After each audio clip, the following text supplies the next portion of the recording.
लाई हूँ कुछ ऐसे इंग्लिश वर्ड्स जो आप बच्चों के साथ यूज़ कर सकते हैं और आपको आज उनके उर्दू मीनिंग भी बताऊंगी।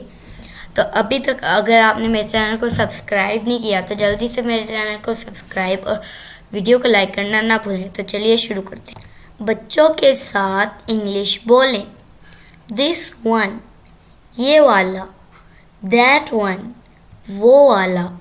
डू इट, इसे करो। डू इट फास्ट, इसे जल्दी करो। हरी अप, जल्दी करो। टेक बाथ, नहा लो। गो एंड प्ले, जाकर खेलो। Say goodbye, good bye.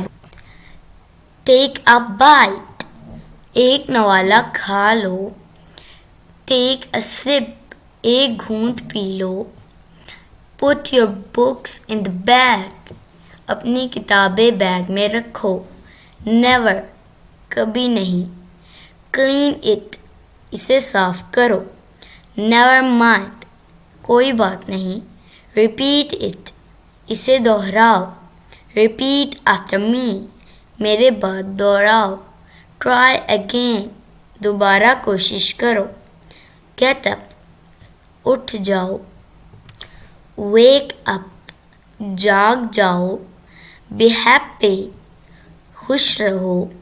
Let's play a game, चलो एक गेम खेलते हैं। स्टैंड स्टिल, सीधे खड़े रहो। डोंट मूव, हिलो मत। गो अपस्टेयर्स, ऊपर जाओ। कम डाउन स्टेयर्स, नीचे आओ। तो अगर आपको मेरी वीडियोस अच्छी लगती हैं तो जल्दी से मेरे चैनल को जाके सब्सक्राइब करके बेल नोटिफिकेशन को ऑल पे लगा दीजिएगा और मेरी वीडियो को लाइक शेयर करना ना भूलें। मिलती हूँ नेक्स्ट वीडियो में, तब तक के लिए अल्लाह हाफिज़।